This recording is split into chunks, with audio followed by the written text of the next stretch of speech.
साथियों का धन्यवाद देता हूँ। और आज हम सब लोग समाजवादी पार्टी के बहुत सारे साथी यहाँ एकजुट हुए हैं। पूर्व गवर्नर अजीज कुरैशी साहब को हम लोग याद कर रहे हैं। उनका समाज के प्रति लगाव और योगदान हमेशा याद किया जाएगा। उन्होंने जो अपने जीवन में महत्वपूर्ण फैसले लिए और पूरे जीवन उनके जीवन के बारे में अगर हम लोग आकलन करते हैं तो यही पाते हैं कि जीवन भर गंगा जमुनी तहजीब हमारे देश की जो पहचान रही है, मिली जुली संस्कृति, आपस में हम लोग भाईचारा के साथ कैसे रहें, एक दूसरे का सम्मान हम लोग कैसे करें और समाज को जोड़ते हुए जो हमारे भारतीयता है, हिंदुस्तानियत है, जो उस हिंदुस्तानियत को वो हमेशा मजबूत करते रहे। और ऐसा भी पल आया जब उन्हें फैसला लेना था, उन्होंने अपनी कुर्सी की परवाह नहीं की,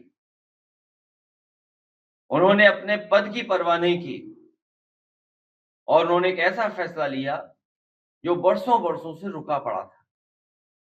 बहुत सारे उत्तर प्रदेश के लोग ये सोचते थे और खासकर नेताजी आदरणीय आजम खान साहब और बहुत सारे सहयोगी समर्थक कि वो यूनिवर्सिटी कब शुरू होगी, वो एक्ट कब लागू होगा।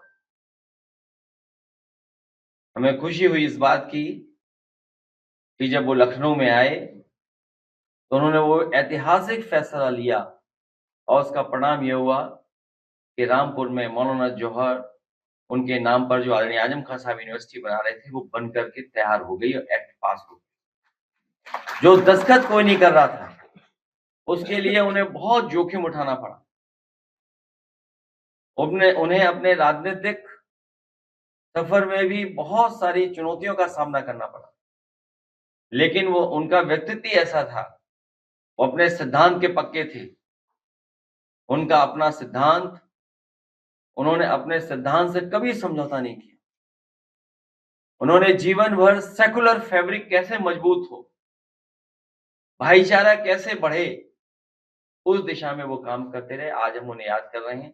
सुफियान हमारे साथ हैं, समाजवादी पार्टी में हमारे साथ काम कर रहे हैं। उनके कई सहयोगी समर्थक साथी भी हमारे साथ लगातार काम कर रहे हैं।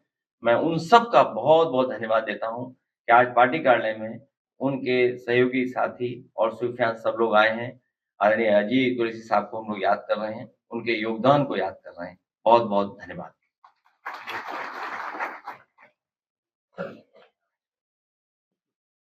गाजीपुर में जो मामला सामने आया है, जिसमें दिखाई दे रहा है कि वहाँ पे एक महिला है जिसका नाम आशुकी है, वो प्रतिनिधिमंडल पर जो वहाँ पे गया उसको पत्थर चला रहा है, उसको कोई कार्रवाई नहीं करी।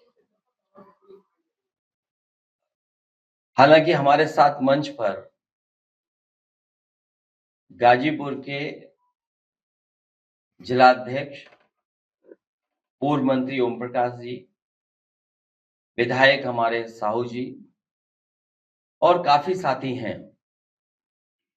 हम लोग इस पर बैठ करके चर्चा करेंगे और बहुत जल्दी प्रेस के सामने भी हम लोग उन बातों को रखेंगे। जो घटना देखने को मिल रही है या जो वीडियोस आ रहे हैं और जो जानकारी मिल रही है, ये भारतीय जनता पार्टी की सरकार में पहली बार ऐसा घटना नहीं हुई है। याद कीजिए, वो हाथरस की बेटी, वाल्मीकि समाज की बेटी को न्याय नहीं मिला था। यही बीजेपी की सरकार, यही बीजेपी की पुलिस जो उनके परिवार का अंतिम इच्छा थी, जो उनकी अंतिम इच्छा होती है। कोई ऐसा व्यक्ति नहीं है जो सनातनी हो कि किसी की अंतिम इच्छा को पूरा ना करे।